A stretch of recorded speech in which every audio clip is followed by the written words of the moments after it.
dito. Sinapatay mo.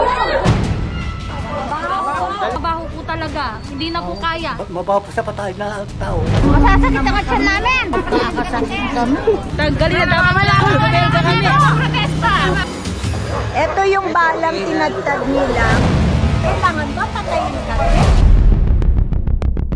Ayan na naman po yung mga karne na magpapabulok na naman.